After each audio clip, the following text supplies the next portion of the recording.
Welcome to Mastering Life's Adventures, an educational podcast about tapping into your true self, the soul, your soul, the substance of your life, to discover what life's ups and downs are really about, and how to have a greater sense of purpose, peace, joy, and fulfillment.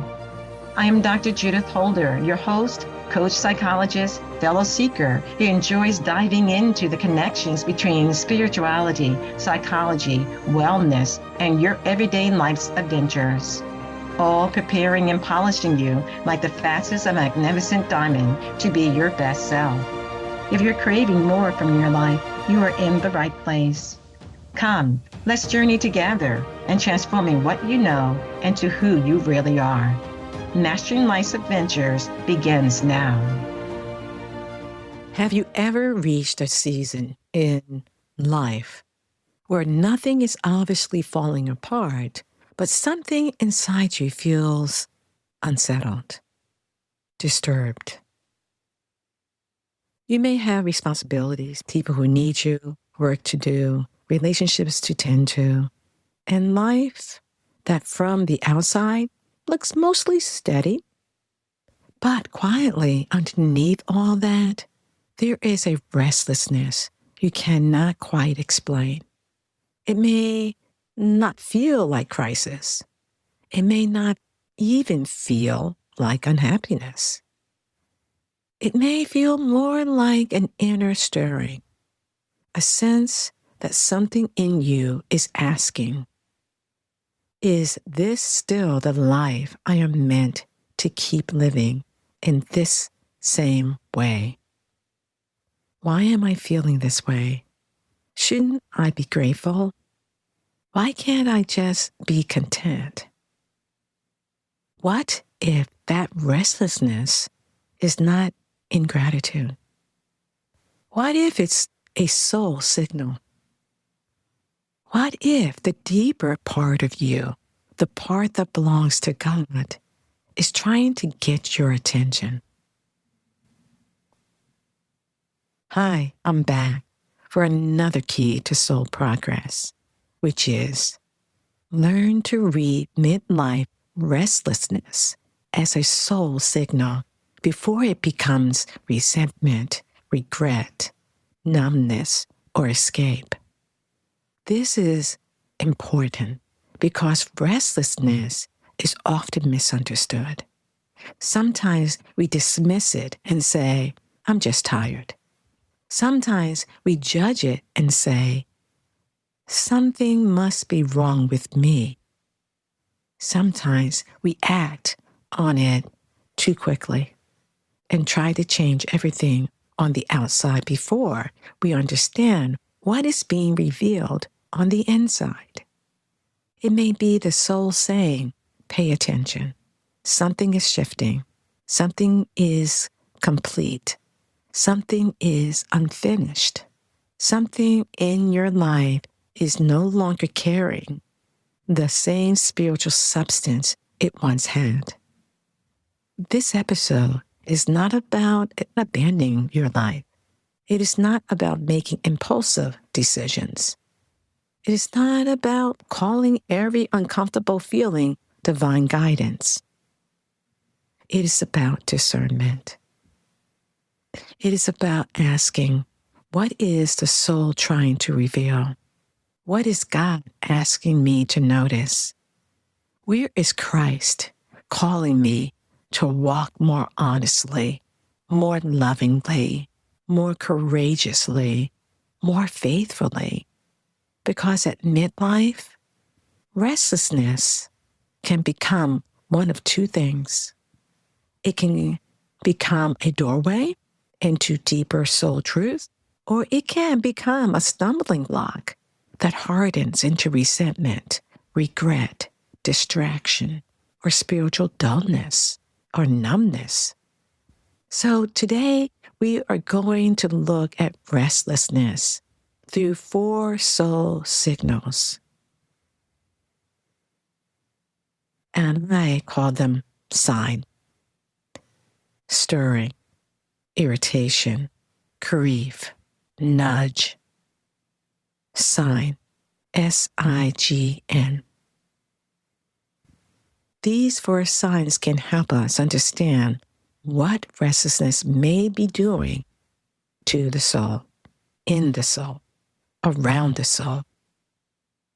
Before we talk about restlessness, we need to talk about the soul, because the soul is not just a poetic word of emotions.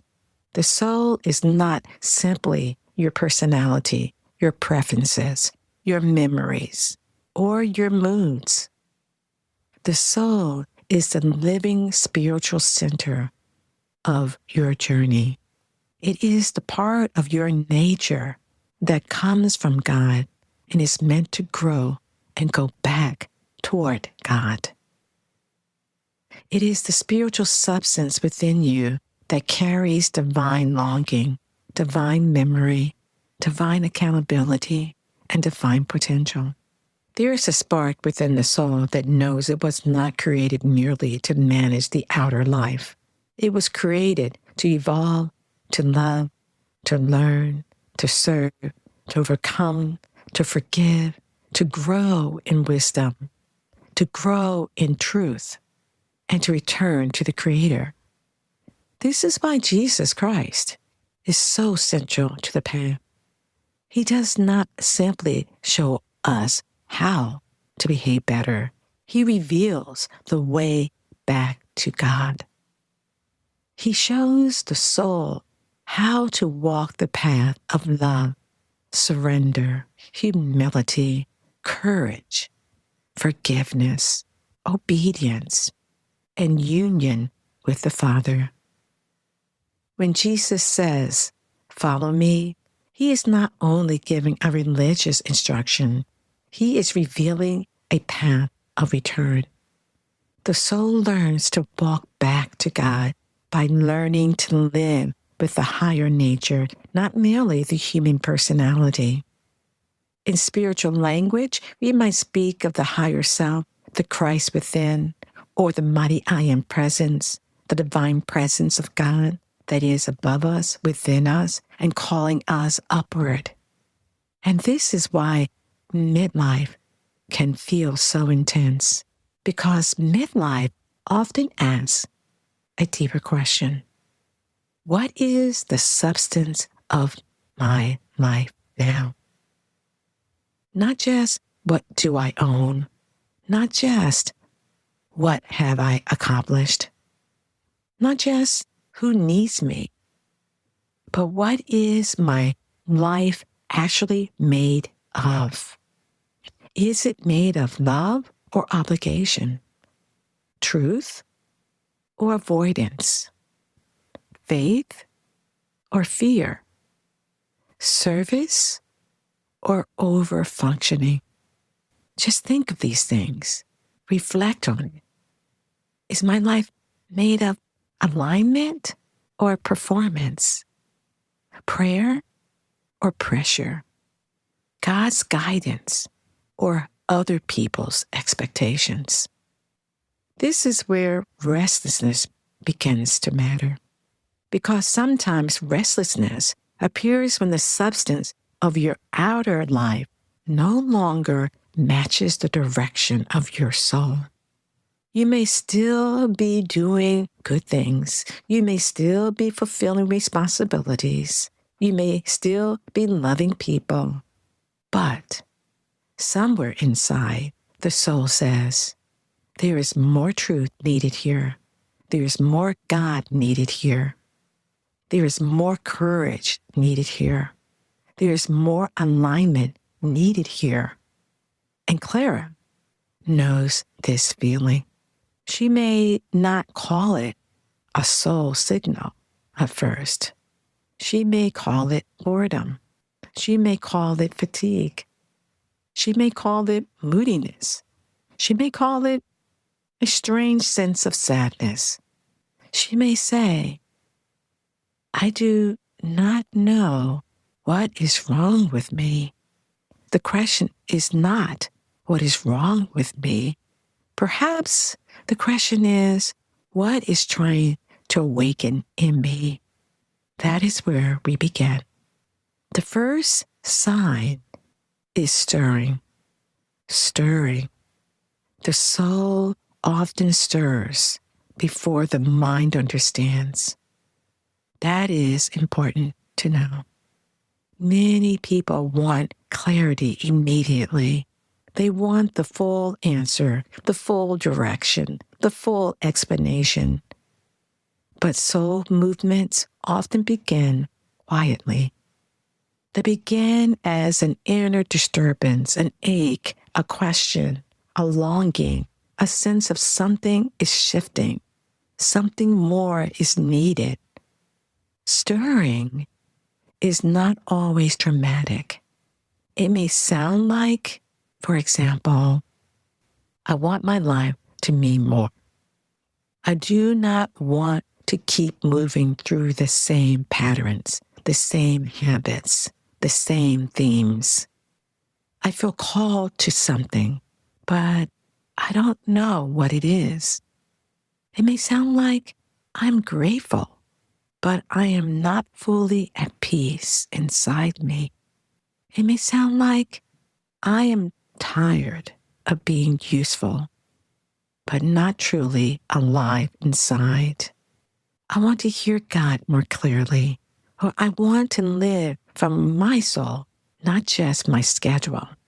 That's stirring, and stirring can be sacred. Think about Claire. Claire has reached a point in midlife where much of her life looks stable. She has been responsible. She has cared for others. She has worked hard. She has held things together. But in quiet moments, she notices something. The things that used to keep her moving no longer nourish her in the same way. She goes about her day, but something inside feels like it is standing at the edge of a door.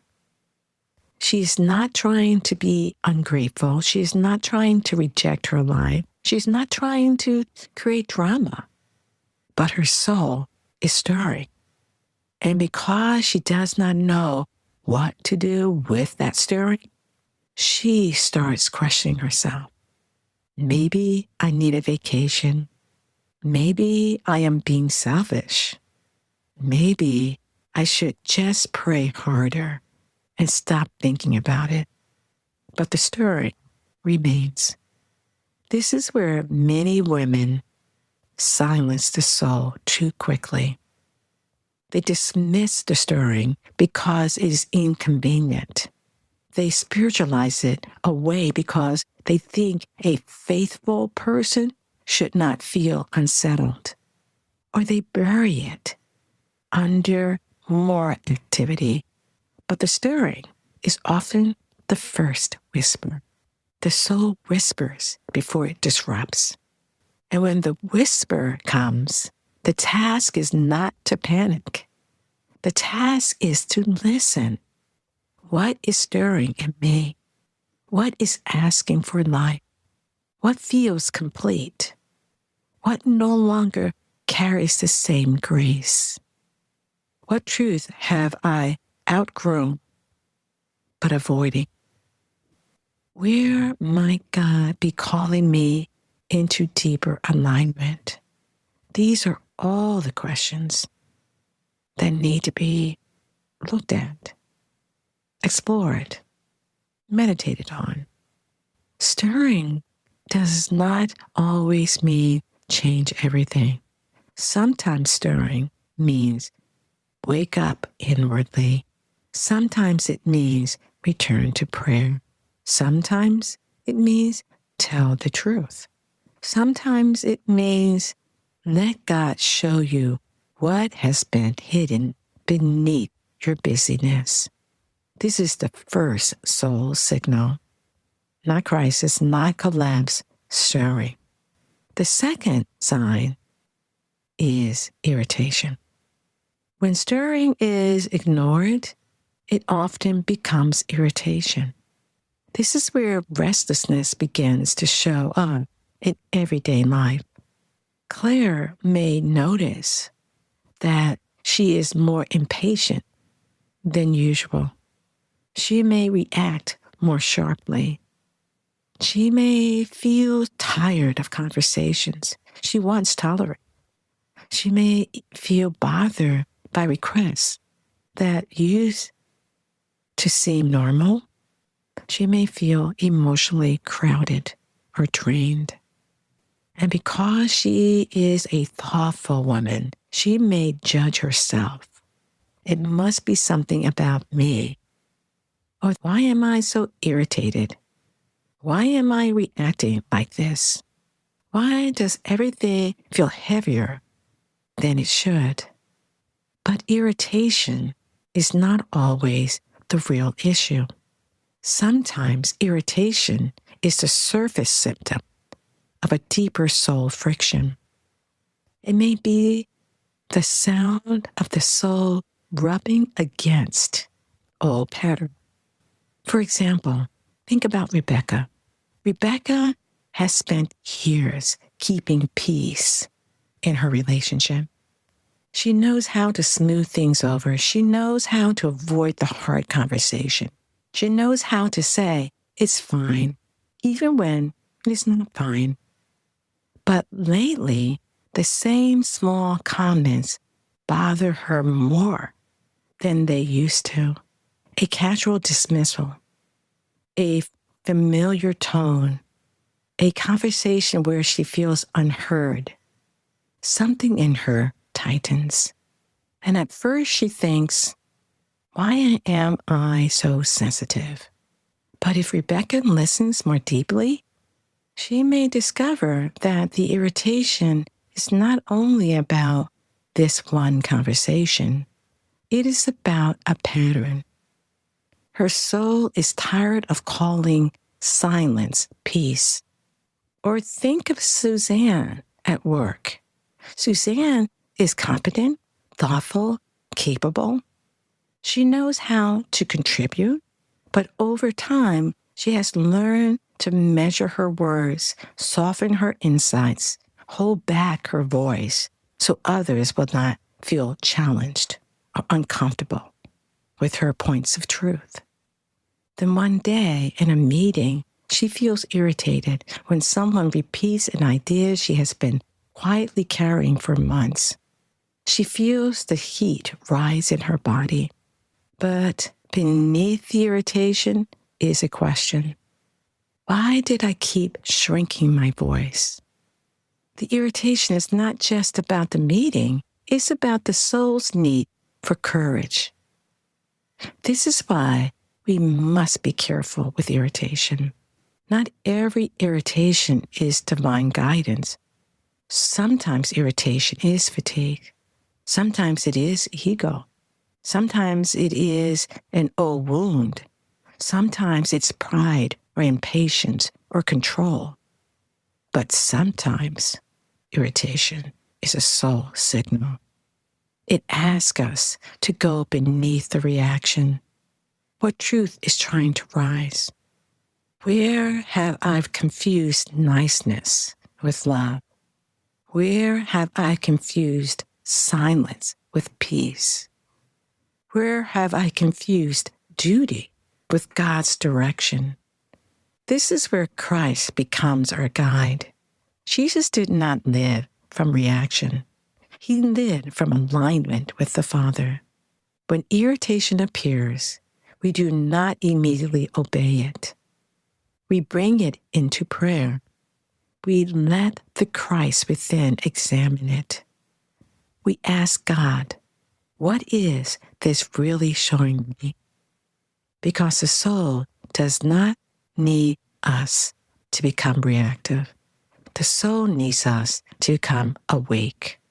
The soul needs us to maintain a point of observation, of understanding, alignment, harmony, willing to allow the irritation, but also knowing it doesn't have to stay in the inward parts of who you are.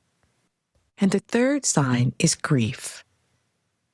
This is often the deeper layer beneath midlife restlessness.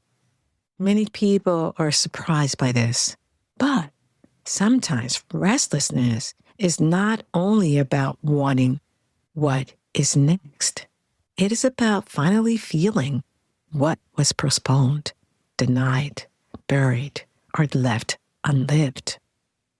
Some midlife restlessness is grief over the self that was postponed. That sentence matters because Claire may have postponed herself for very understandable reasons. She may have postponed her voice because others needed stability. She may have postponed her dreams because practical life demanded attention. She may have postponed her creativity because there was no time, always something to be done. She may have postponed truth because conflict felt too costly, too scary. She may have postponed joy because responsibility came first. And then one day, the soul begins to grieve, not necessarily with tears.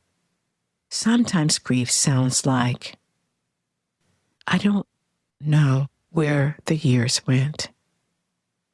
I wish I had listened to myself sooner. I have been so strong, but I feel tired now. I have given so much, but I do not know what I have become. I know God has been with me, but I feel far from the person I was meant to become. This grief is not meant to shame her. It is meant to reveal what still matters. That is the unexpected mercy of grief. It shows us where love still lives. It shows us where the soul still cares. There is a difference between regret that traps the soul and grief that awakens the soul. Regret says it's too late. Grief says something mattered, and now I must listen more deeply. Regret keeps looking backward with condemnation. Grief can become holy when it opens the soul to wisdom. That is why the soul needs God in this process. Without God, grief can become bitterness. Without Christ, grief can become so much of a weight of condemnation. Without the light of the higher self, grief can become a story that says, I failed. But in God, grief can become purification. It can soften what becomes hard. It can reveal what was hidden. It can lead the soul into humility, forgiveness, and a new obedience. Jesus does not deny suffering. He transforms it. He does not pretend the cross is not real. He carries it through surrender into resurrection.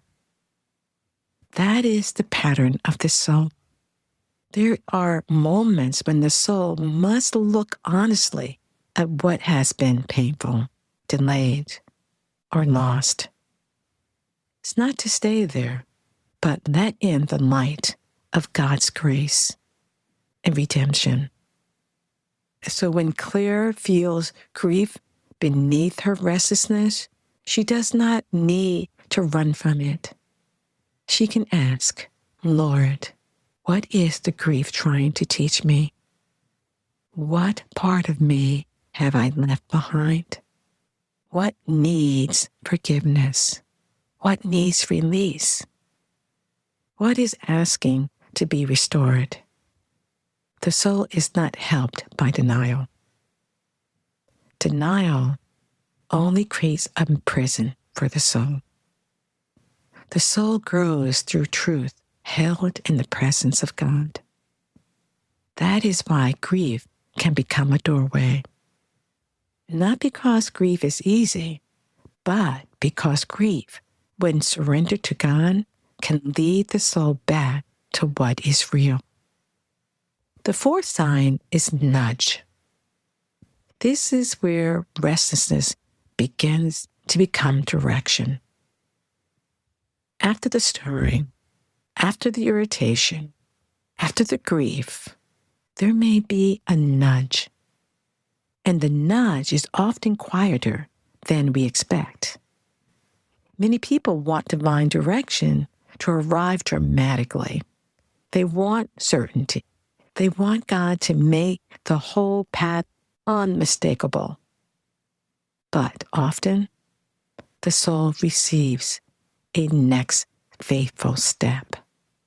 Not the whole staircase, just the next step. The nudge may be, have the honest conversation. Return to prayer. Stop agreeing when your soul says no. Use the gift.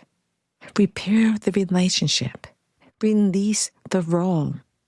Tell the truth without blaming. Serve from love, not depletion. Stop hiding behind the responsibility. Make space for God to speak. These are all the different ways that nudging may be trying to help you. This is also where discernment is essential, because not every urge is a nudge from God. Sometimes what we call guidance is really exhaustion. Sometimes it's resentment. Sometimes it's fear dressed up as wisdom. Sometimes it is the ego wanting relief without transformation. So Claire needs a way to test the nudge. The true soul nudge will usually move her toward greater truth, greater love, greater humility, greater courage, greater responsibility, greater freedom in God. It may challenge her, but it will not make her spiritually reckless. It may ask her to release something, but not from hatred or anger. It may ask her to speak, but not from cruelty and insensitivity. This is a key distinction. Restlessness does not always mean leave. Sometimes it means listen. Sometimes it means heal. Tell the truth. Stop abandoning your inner life. Sometimes it means return to God before you make a decision from exhaustion. The soul does not always need a dramatic outer change. Sometimes it needs an inner realignment, so the inner life can be approached differently. And at times, yes, a season is completing itself, or role is ending, or pattern must be released, or cycle has served its purpose. But even then, the soul must move with God, not merely with emotion. The nudge is sacred because it invites cooperation. God does not force soul growth.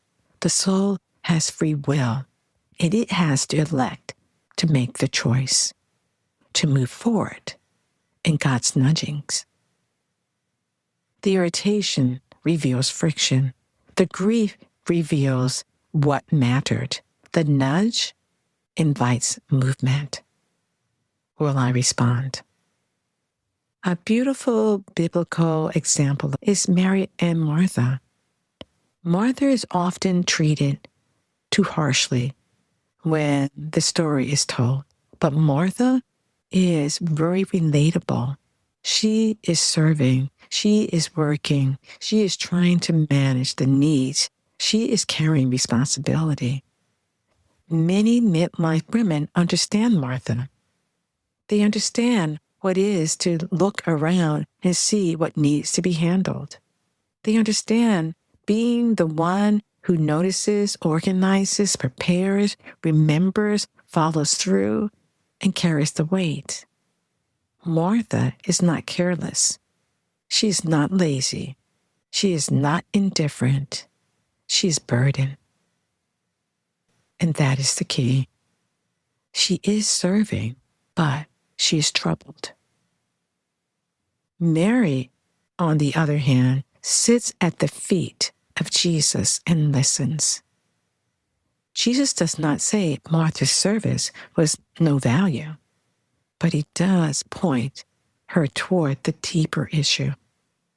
And he tells her she is careful and troubled about many things, and that one thing is not passivity, it is presence. It is the soul turned toward Christ before trying to manage the whole room. This is the power of Claire, because she may be doing many good things while missing the one thing her soul most needs: presence. She may be responsible, but spiritually dry, but inwardly depleted. She may be active, but disconnected from divine guidance. She may be serving, but troubled. She may be doing what looks right while the soul quietly longs to sit at the feet of Christ and listen. This is what we're trying to make distinctions around. So Martha shows what happens when service loses its center. Mary shows what happens when the soul remembers the source. The lesson is not that activity is bad and stillness is good. The lesson is presence. The lesson is being aware that your soul has promptings. Your soul has needs. So first, the soul turns towards God. Then service becomes clearer. First, the soul listens. Then action becomes wiser. First, the soul receives. Then responsibility becomes less driven by anxiety or more guided by grace. Midlife restlessness may be the soul saying, "You have been moving around the room for a long time. Come back to the feet of Christ." That is not escape. That is return. That is being more fully present in your inner world and attuned to. Restlessness can show you what is still alive in the soul. That may sound strange, but think about it. If the soul were completely numb, it would not stir, not long. It would not ask deeper questions. It would not grieve what was postponed. It would not feel called towards something more true. The restlessness you resent may be evidence that your soul is still awake. Something in you still wants God. Something in you still wants truth. Something in you still wants love that is real. Something in you still wants courage. Something in you still wants to become who you were created to become. That is the gift. But there is also a stumbling block. If restlessness is not prayerfully understood, it can turn into resentment, numbness, impulsive escape. Resentment says, everyone else is the reason I feel this way. I will just stay busy so I do not have to feel it. Impulsive escape says, I need to change everything immediately so this discomfort will stop, go away. But soul restlessness is not healed by blame, busyness, or impulsiveness. It is healed through listening, discernment, truth, surrender, and taking that next faithful step. The purpose of restlessness is not to destroy your life. It is to help you expand. It has helped you to examine. It is helping you to explore the substance of your life, your soul, in the light of God, in the light of Christ, in the light of your I am presence. So perhaps the question is not only, why am I restless? Perhaps the deeper question is, what is my soul trying to show me? And where is God inviting me to return? This week, pay attention to the sign, S-I-G-N. What is stirring in me? What irritation may be pointing to something deeper? What grief have I not honored? What nudge might God be placing before my soul? And as you reflect on those questions, remember this, please. Midlife restlessness is not always the enemy of peace. Sometimes it's the beginning of a truer peace, the peace that comes when the soul stops pretending, turns back toward God, and begins to listen again. Something to think about. Bye for now. And you can find my podcast episodes on Apple, Spotify, YouTube, and at Judith, MLA.com. Thank you for joining me for this episode on Mastering Life's Adventures, being your best self through soul evolution. If you have enjoyed what you've heard today, I would be delighted if you would share this episode with others, leave a thumbs up, and subscribe to my Mastering Life's Adventures podcast. Look forward to your joining the next episode. Please leave any comments or suggestions you might have below. Bye for now.